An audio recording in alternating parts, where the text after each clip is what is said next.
Hello, welcome to circuit अड्डा। तो आज हम लोग जैसा लास्ट क्लास में आप लोगों ने ट्रांजिस्टर का कंस्ट्रक्शन देखा था, ट्रांजिस्टर का वर्किंग देखा था। उसके बाद आपने ट्रांजिस्टर का स्टैटिक वीआई कैरेक्टरिस्टिक्स देखा था, जिसको हम लोग स्टैटिक कैरेक्टरिस्टिक्स भी बोल सकते हैं। तो आज हम लोग क्या करते हैं, उसी स्टैटिक वीआई कैरेक्टरिस्टिक्स का थोड़ा एक्सटेंशन देखते हैं। लोड लाइन क्या होता है, ठीक है, या तो अल्फा और बीटा के बीच में रिलेशनशिप क्या होता है, ये हम लोग आज देखेंगे। उसके बाद हम लोग डायरेक्टली चले जाएंगे बीजेटी स्विचिंग परफॉर्मेंस में, ठीक है।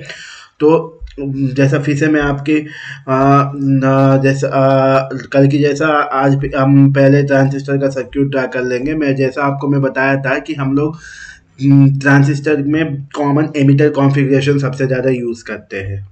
तो जैसा आपको मैं बोला था कि हम लोग कॉमन एमिटर कॉन्फ़िगरेशन सबसे ज़्यादा यूज़ करते हैं। तो इधर इधर एक राइट एंड में मैं वही डायग्राम ड्रा कर रहा हूँ फिर से, ठीक है। हम लोग पावर इलेक्ट्रॉनिक्स में सबसे ज़्यादा कौन सा ट्रांजिस्टर यूज़ करते हैं, एनपीएन ट्रांजिस्टर यूज़ करते हैं, ठीक है। तो ये एक एनपीएन ट्रांजिस्टर है जिसका ऊपर कंडक्टर है, इधर एमिटर है और इधर बेस है, ठीक है। और बेस के बाद जैसा आपको पता है कि हम लोग एक एक्सटर्नल रेसिस्टेंस लगाते हैं करंट को लिमिट करने के लिए, जिसको मैं आर बी बोलूँगा। सेम वैसे ही कलेक्टर के पास भी मैं एक एक्सटर्नल रेसिस्टेंस लगाऊंगा जिसको मैं आर सी बोलूँगा, ठीक है। और यहाँ पे हम लोग एक एक्सटर्नल वोल्टेज देते हैं जिसको हम लोग वी बी बी बोलते हैं, ठीक है। और वैसे ही यहाँ पे भी मैं एक एक्सटर्नल वोल्टेज दूंगा, बाहर से एक वोल्टेज दूंगा, इसको मैं क्या बोलूँगा, वी सी सी बोलूँगा। ये मेरा पॉजिटिव, ये मेरा नेगेटिव, सेम वैसे ये मेरा पॉजिटिव, ये मेरा नेगेटिव। और यहाँ पे जो वोल्टेज रहेगा इसको मैं वी सी ई बोलूँगा, ठीक है। और यहाँ पे जो वोल्टेज रहेगा बेस और एमिटर के बीच में, इसको मैं वी बी ई बोलूँगा, ठीक है। उसके बाद अगर करंट देखेंगे तो हमारा आईसी करंट, ऐसा हमारा आईसी करंट फ्लो करेगा, ठीक है। आई एक्सपेक्टिंग करंट का डायरेक्शन सही होगा, ठीक है। उसके बाद आई यहाँ पे डाउन साइड फ्लो करेगा, ठीक है। और यहाँ पे हमारा आई बी करंट फ्लो करेगा, ठीक है। तो यही हम लोग सर्क्यूट डायग्राम कल हम ड्रा किए थे, ठीक है। अब मैं आपको दो कैरेक्टरिस्टिक्स बताया था स्टैटिक वीआई कैरेक्टरिस्टिक्स में। ये एक आपका इनपुट कैरेक्टरिस्टिक्स था और एक आपका आउटपुट कैरेक्टरिस्टिक्स था। जैसा आपको मैं बताया था, इनपुट कैरेक्टरिस्टिक हम लोग V B versus I B के बीच में ड्रा करते हैं, input voltage versus input current.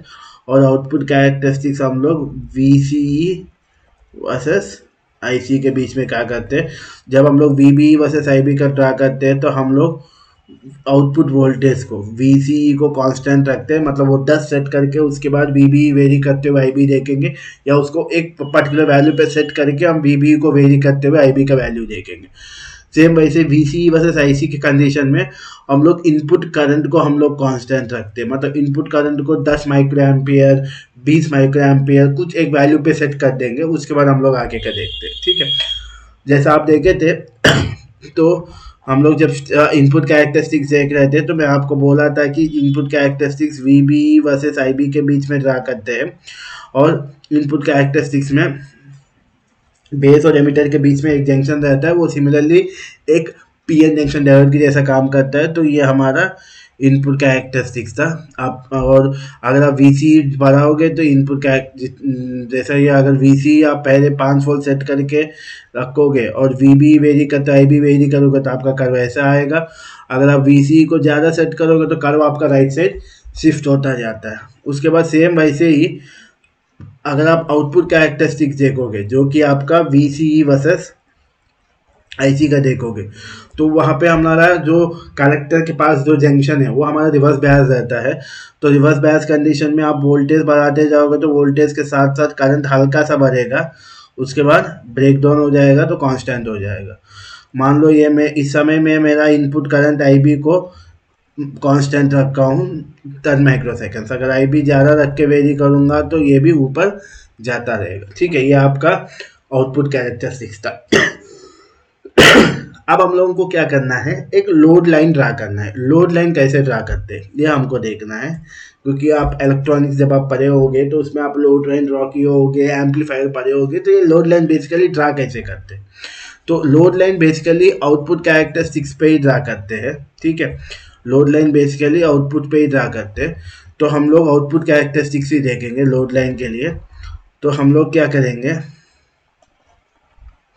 हम लोग VCE वर्सेस IC का ही कैरेक्टरिस्टिक्स लेंगे, ठीक है। तो हम लोग एक ग्राफ लेंगे, ठीक है। ये मेरा VCE है और ये मेरा IC है, ठीक है। तो अब हम लोग क्या करेंगे, लोड लाइन ड्रा करेंगे। लोड लाइन ड्रा करने के लिए मैं दो कंडीशंस लूँगा, और आपको पता है कि जब हम आउटपुट कैरेक्टरिस्टिक ड्रा करेंगे तो हम इनपुट करंट जो कि हमारा IB है, इसको हम एक वैल्यू पे सेट करके रख देंगे, ठीक है। इनपुट करंट को यहाँ पे इसको वेरी करके इनपुट करंट एक वैल्यू पे सेट करके रख देंगे। उसके बाद हम आउटपुट वोल्टेज वेरी करते हुए आउटपुट करंट को ड्रा करते हैं, ठीक है, यही करते हैं, है ना। तो सेम वैसे ही अब मैं क्या करूँगा, IB को मान लो एकदम मिनिमम रखूँगा।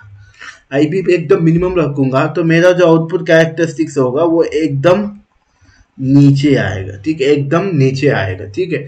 तो ये हमारा IB या IB को एकदम जीरो रखते, इनपुट करंट का कुछ नहीं रखा हूँ, तो एकदम मिनिमम आएगा। तो आप ऐसा बढ़ाते जाओगे तो थोड़ा बढ़ेगा, उसके बाद वो कांस्टेंट हो जाएगा, ठीक है।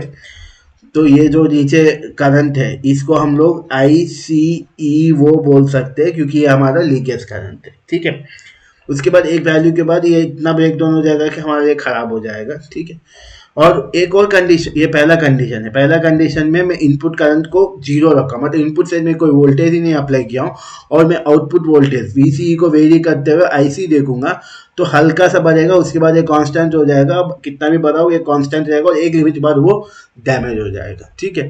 उसके बाद दूसरा कंडीशन हम देखते हैं। दूसरा कंडीशन में मैं क्या करूँगा, ICE नॉट इक्वल टू 0 या IB को मैं एकदम मैक्सिमम रखूंगा। आपको पता है कि ये हमारा IB इज इक्वल टू 0 का कंडीशन है। अगर आप इनपुट करंट को थोड़ा बढ़ाओगे तो ये कर्व थोड़ा ऊपर शिफ्ट होगा। जैसे जैसे आप IB को ज़्यादा सेट करोगे तो ये कर्व थोड़ा ऊपर शिफ्ट, जैसा मतलब अगर आप IB 0 रखोगे, ठीक है, और यहाँ पे VCE वेरी करोगे विथ रेस्पेक्ट टू IC देखते रहोगे तो आपका कर्व ऐसा नीचे आएगा। अगर आप IB को मान लो for example 10 micro ampere set करोगे, उसके बाद आप VCE वेरी करते हो IC देखोगे तो ऊपर आएगा। क्यों आएगा, मैं आपको कल बताया था, क्योंकि IB डिसाइड करता है कि कितने चार्ज कैरियर्स अंदर लीकेज करंट कितना फ्लो करना है। अगर आप IB का वैल्यू ज़्यादा सेट करोगे तो लीकेज करंट ज़्यादा फ्लो करेगा। तो फॉर एग्जाम्पल मान लेते IB को मैं मैक्सिमम रखूँगा, जितना मेरा मैक्सिमम हो सके, तब मेरा कर्व एकदम ऊपर आएगा, ठीक है। तो हम लोग कंडीशन लेते हैं।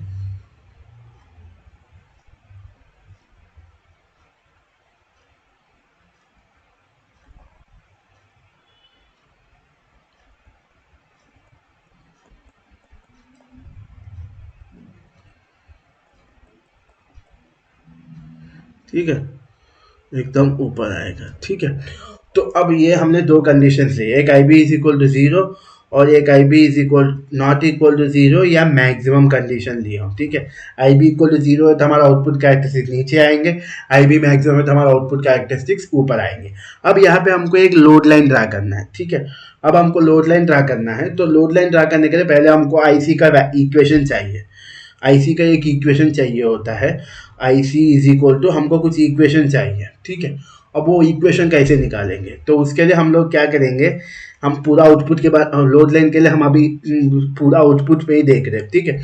तो आउटपुट में KVL लगाएंगे, आउटपुट में KVL की का वोल्टेज आपको पता है लूप बनाना है। तो यहाँ से शुरू करेंगे, पहले ऊपर जाएंगे, ठीक है। पहले ऊपर जाएंगे तो हमको नेगेटिव मिल रहा है, तो हमको क्या मिलेगा, -VCC KVL अप्लाई कर रहा हूँ, ठीक है। आउटपुट में KVL अप्लाई कर रहा हूँ, तो नीचे से ऊपर जा रहा हूँ तो मेरे को पहले बैटरी आ रहा है, VCC वोल्टेज है बैटरी का, और नीचे से ऊपर जा रहा हूँ तो पहले मुझे नेगेटिव मिल रहा है, तो -VCC। उसके बाद लेफ्ट से राइट जा रहा हूँ, ठीक है। तो मुझे क्या मिल रहा है, रेजिस्टेंस मिल रहा है, और रेजिस्टेंस के पास करंट भी है, और मैं और करंट साथ में जा रहे हैं। तो यहाँ पे मुझे प्लस IC × RC, उसके बाद अब नीचे जाएंगे क्योंकि हमको लूप बनाना है। नीचे जाएंगे तो मुझे क्या मिल रहा है, VCE मिल रहा है, और VCE में ऊपर पॉजिटिव नीचे नेगेटिव रहता है। तो जब मैं जा रहा हूँ, ठीक है, आपको पता होगा KVL कैसे लगाते हैं बच्चे के जैसा, ठीक है। चलो एक बार बता देता हूँ आप लोगों को, ठीक है। देखिएगा हम लोग क्या करते हैं, आउटपुट में KVL लगा रहे, ठीक है, आउटपुट में KVL लगा रहे। तो सबसे पहले हम लोग क्या करेंगे, शुरू करेंगे नीचे से ऊपर जाएंगे, एक पॉइंट से, इस पॉइंट से यहाँ से जा रहे नीचे से ऊपर। जब हम नीचे से ऊपर जा रहे हैं तो हमको वोल्टेज मिल रहा है, कितना वोल्टेज मिल रहा है, VCC वोल्टेज मिल रहा है। और नीचे से ऊपर जा रहे हैं तो इस वोल्टेज का हमको सबसे पहले क्या मिल रहा है, नेगेटिव टर्मिनल मिल रहा है, तो आगे माइनस लगा दो। उसके बाद ऊपर आ गए, अब ऊपर से इधर जाना है, ठीक है। ऊपर से इधर जाना तो मुझे क्या मिल रहा है, RC मिल रहा है, लेकिन हम वोल्टेज ला है तो हमको वोल्टेज चाहिए। तो RC के पास कितना वोल्टेज ड्रॉप होगा, IC इंटू RC होगा। अब इसके सामने प्लस लगाना है माइनस लगाना है, वो कहीं डिसाइड करेगा। जैसा हम राइट से लेफ्ट जा रहे हैं तो हमारा करंट भी IC करंट राइट से लेफ्ट जा रहा है, तो दोनों एक ही डायरेक्शन में है, तो यहाँ पे हम लोग प्लस लगाएंगे, ठीक है। उसके बाद ऊपर से नीचे आएंगे, जब ऊपर से नीचे आएंगे तो हमको क्या मिल रहा है, VCE मिल रहा है, तो VCE मिल रहा है, ठीक है। और VCE का ऊपर पॉजिटिव नीचे नेगेटिव होता है, तो VCE का ऊपर से नीचे सबसे पहले हमको क्या मिला, पॉजिटिव मिला, तो प्लस VCE। उसके बाद वापस जा रहे तो लूप खत्म हो गया, तो इज इक्वल टू 0, क्योंकि किरचॉफ वोल्टेज लॉ में हम लोगों को क्या बोला जाता है कि sum of all voltage of inside a loop is equal to 0 बोला जाता है, ठीक है। यहाँ से अगर मुझे IC का वैल्यू चाहिए तो IC into RC is equal to क्या हो जाएगा, VCC माइनस VCE। यहाँ से हमारा IC इज इक्वल टू क्या हो जाएगा, VCC minus VCE upon RC, ठीक है। तो ये हमारा IC का इक्वेशन है, ठीक है। तो हमारा IC का इक्वेशन क्या आया, IC is equal to VCC minus VCE upon RC आया, ठीक है। तो अब हम लोगों को क्या करना है, 2 पॉइंट्स लेना है, ठीक है, ताकि हम लोड लाइन ड्रा कर सके। 2 पॉइंट्स के लिए हम 2 कंडीशंस लेते हैं, एक मेरा ट्रांजिस्टर ऑन और एक मेरा ट्रांजिस्टर ऑफ, ठीक है। आपको पता है कि जब कोई स्विच ऑन रहता है तो उस समय स्विच के अक्रॉस वोल्टेज कितना होता है, स्विच ऑन मतलब शॉर्ट सर्क्यूट कंडीशन, और शॉर्ट सर्क्यूट कंडीशन में जो चीज शॉर्ट सर्क्यूट हुआ उसके अक्रॉस वोल्टेज कितना होता है, 0 होता है। तो सेम वैसे ही जब हमारा ट्रांजिस्टर ऑन रहेगा तो ट्रांजिस्टर एक शॉर्ट सर्क्यूट जैसा काम करेगा। जब ये ट्रांजिस्टर, ये वाला ट्रांजिस्टर हमारा एक शॉर्ट सर्क्यूट जैसा काम करेगा, तो इस ट्रांजिस्टर के अक्रॉस वोल्टेज कितना रहेगा, 0 रहेगा। मतलब ऑन कंडीशन में हमारा VCE इज इक्वल टू क्या रहेगा, 0 वोल्ट रहेगा, ठीक है। तो उस समय अब ये VC इक्वल टू 0 आप ऊपर इक्वेशन में सब्स्टिट्यूट करो, तब आपका IC का वैल्यू क्या हो जाएगा, तब आपका IC का वैल्यू हो जाएगा IC is equal to VCC upon RC, ठीक है। और VC हमारा 0, और आपको पता है ग्राफ कैसे प्लॉट करते हैं, जैसा आपको ग्राफ कैसे प्लॉट करते हैं अब हम लोगों को पॉइंट क्या है, नॉर्मली ये ग्राफ किस किस के बीच में है, एक्स एक्सिस हमारा VCE है, वाई एक्सिस हमारा IC है। और VCE का वैल्यू कितना था, 0 था, ठीक है। और वाई एक्सिस में IC का वैल्यू कितना था, VCC अपॉन RC। ऐसे लिखते हैं ना ग्राफ में, हम लोग x कामा वाई लिखते हैं। कोई भी पॉइंट ग्राफ पे अगर हमको चाहिए तो x comma y, x axis से कितना दूरी पे है, वाई एक्सिस से कितना दूरी पे है। तो ऑन कंडीशन में मेरा x एक्सिस क्या है, VCE, और आर कंडीशन हमारा VCE कितना है, 0, तो मतलब हमारा x एक्सिस का पॉइंट 0 है। और ऑन कंडीशन में हमारा IC कितना है, VCC अपॉन RC, जो कि हमको इसी इक्वेशन से आया। जब हम लोग IC is equal to VCC minus VCE upon RC में VCE 0 रखेंगे तो हमारा IC equal to VCC upon RC आया, तो हमारा वाई एक्सिस का वैल्यू VCC बाई RC आया। अब ये वाला पॉइंट अगर आपसे मैं बोलूँ इस ग्राफ में ये वाला पॉइंट कहाँ पे रहेगा, x एक्सिस पे रहेगा, वाई एक्सिस में रहेगा, या बीच में कहीं रहेगा, भाई ये पॉइंट कहाँ पे रहेगा। जैसा अगर आपसे मैं बोलूँ 0 कामा वाई वाला पॉइंट कहाँ पे रहेगा, x एक्सिस 0 है और वाई एक्सिस का कुछ वैल्यू है, तो वो पॉइंट कहाँ पे रहेगा, वाई एक्सिस पे रहेगा। सेम वैसे ही 0 कामा VCC by RC, x axis 0 है, एक्स एक्सिस 0 मतलब ये, और वाई एक्सिस में हमको एक वैल्यू है, मान लो ये वैल्यू यहाँ पे है, ये वैल्यू कितना हमारा VCC बाई RC, तो यही पे आएगा ना 0 कामा VCC बाई RC वाला पॉइंट। जैसा आपके ग्राफ में लिखते हैं x value comma y value, same वैसे हम भी लिखे, हमारा एक्स एक्सिस VC है, हमारा वाई एक्सिस IC है, तो एक्स एक्सिस VC का वैल्यू 0 है और IC का वैल्यू VCC अपॉन RC, तो अब ये पॉइंट कहाँ पे आएगा, वाई एक्सिस पे आएगा, ठीक है। अब सेम वैसे ही ऑफ कंडीशन देखते हैं। जब हमारा स्विच ऑफ रहेगा, ऑफ मतलब open circuit, open circuit condition में जो भी वोल्टेज आप दोगे पूरा वोल्टेज ओपन सर्किट के पास दिखेगा, मतलब सेम वैसे ही जब हमारा ये ट्रांजिस्टर ऑफ रहेगा तो जो भी वोल्टेज आप यहाँ पे दे रहे हो ये पूरा वोल्टेज आपको कहाँ दिखेगा, VCE के पास दिखेगा। यही वोल्टेज मैं दे रहा हूँ ना, जो भी वोल्टेज मैं दे रहा हूँ वो पूरा वोल्टेज VCE के पास दिखेगा। वोल्टेज कितना दे रहा हूँ, VCC, मतलब ऑफ कंडीशन में VCE का वैल्यू कितना होगा, ऑफ कंडीशन में VCE का वैल्यू VCC का बराबर हो जाएगा। अब इसको ले जाके आप सब्स्टिट्यूट कर दो, तो तब आपका IC इज इक्वल टू क्या हो जाएगा, VCC माइनस VCE का वैल्यू भी VCC है अपॉन RC, ये 0 हो जाएगा, तो IC का वैल्यू कितना हो जाएगा, 0 हो जाएगा।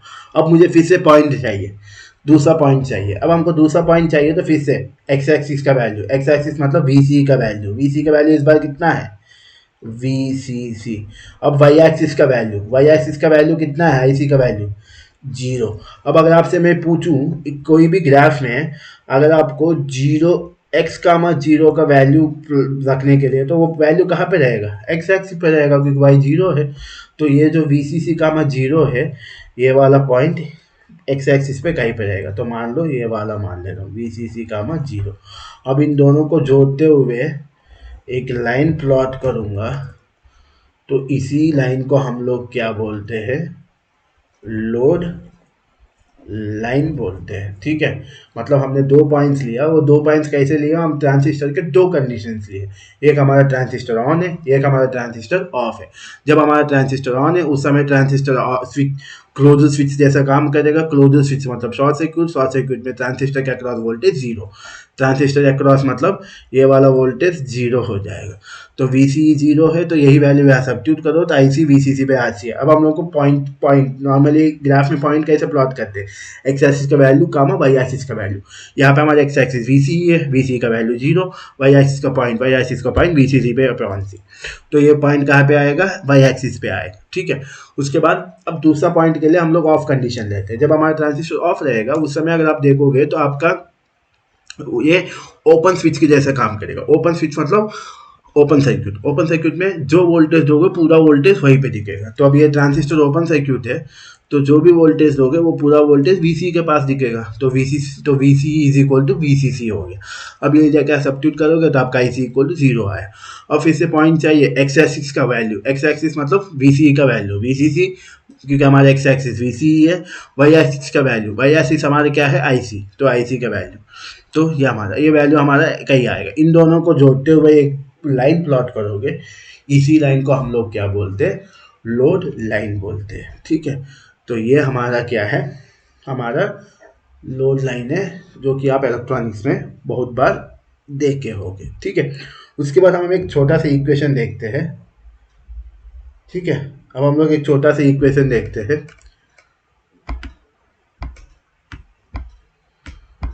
छोटा सा इक्वेशन क्या है,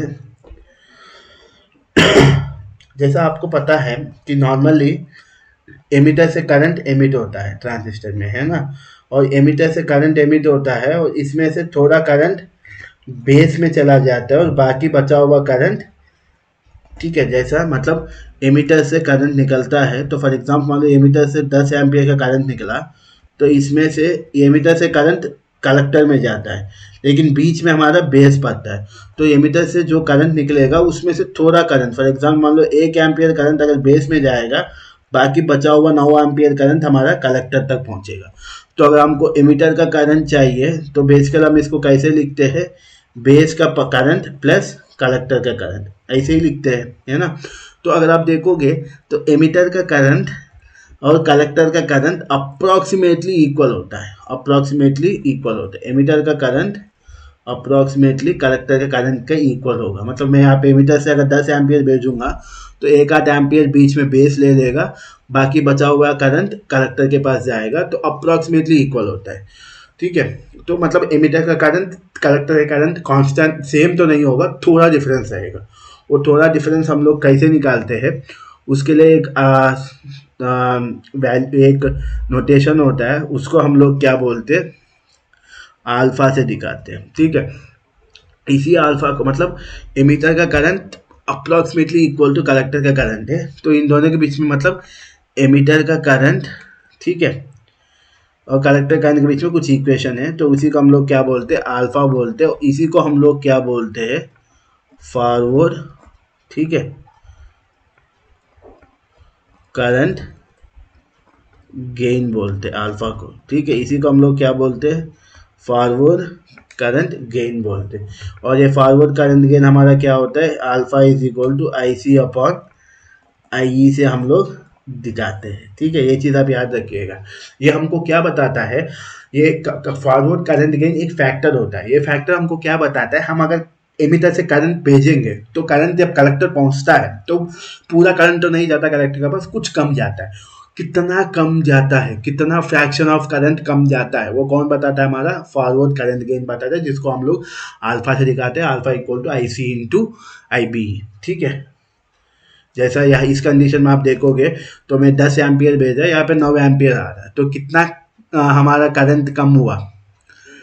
ठीक है, अगर मैं आपसे बोलूँ कलेक्टर के पास कितना करंट आया, तो आप क्या करोगे, कलेक्टर अगर आपसे मैं बोलूँ मेरा एमिटर से मैंने 10 एम्पियर भेजा, तो कलेक्टर के पास कितना करंट आया, तो उसको कैसे लिखोगे, 0.9 इंटू एमिटर करंट, ऐसा लिखोगे 0.9 इंटू एमिटर करंट। तो ये इनडायरेक्टली क्या बताएगा, I C is equal to 0.9 into 10, I C is equal to क्या हो जाएगा, 9 एम्पियर। ठीक है, तो ये जो 0.9 है, ये क्या बता रहा है, आप एमिटर से जो करंट भेजा है उसमें से 90% करंट कलेक्टर में आया, तो ये जो ये जो 0.9 है, इसी को हम लोग क्या बोलते हैं, अल्फा बोलते हैं, जो कि alpha is equal to I C upon I E होता है। ठीक है, इसका वैल्यू नॉर्मली 0.95 से 0.99 के बीच में वेरी करता है। ठीक है,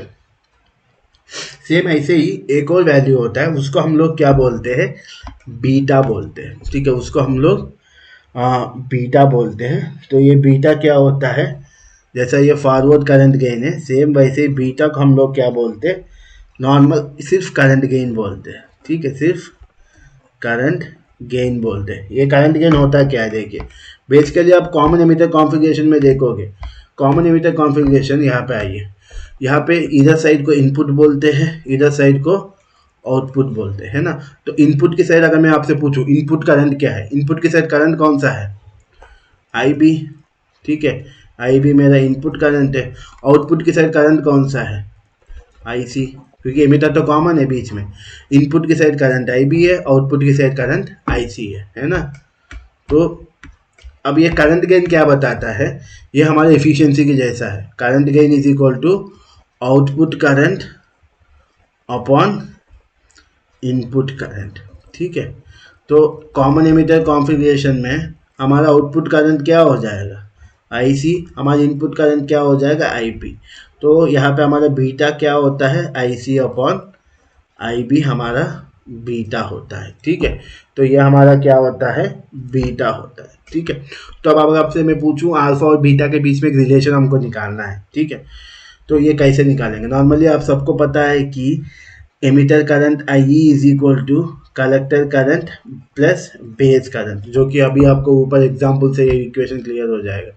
मैं 10 एम्पियर भेजा, कलेक्टर में 9 एम्पियर आया, बीच में 1 एम्पियर कौन ले लिया, बेस ले लिया। तो अगर मुझे अगर मुझे एमिटर करंट चाहिए, collector current plus base current करोगे तो आपको क्या आ जाएगा, एमिटर का करंट आएगा। ठीक है, तो सेम एक कॉमन इक्वेशन है। तो इसमें अब हम लोग क्या करेंगे, दोनों साइड आई सी से डिवाइड करेंगे, तब हमारा ये क्या हो जाएगा, I E upon I C is equal to I C upon I C plus I B upon I C. तो ये तो कैंसिल हो जाएगा, तो I E upon I C is equal to 1 plus I B upon I C हो जाएगा। ठीक है, तो नॉर्मली हमको पता है कि आई सी अपॉन आई ई का वैल्यू क्या है, हमको पता है क्या, अल्फा का फॉर्मूला क्या है, आई सी अपॉन आई, है ना। अल्फा का वैल्यू अभी ऊपर आपको अभी जस्ट अभी बताया हूँ, अल्फा का वैल्यू क्या है, अल्फा का फॉर्मूला क्या है, आई सी अपॉन आई।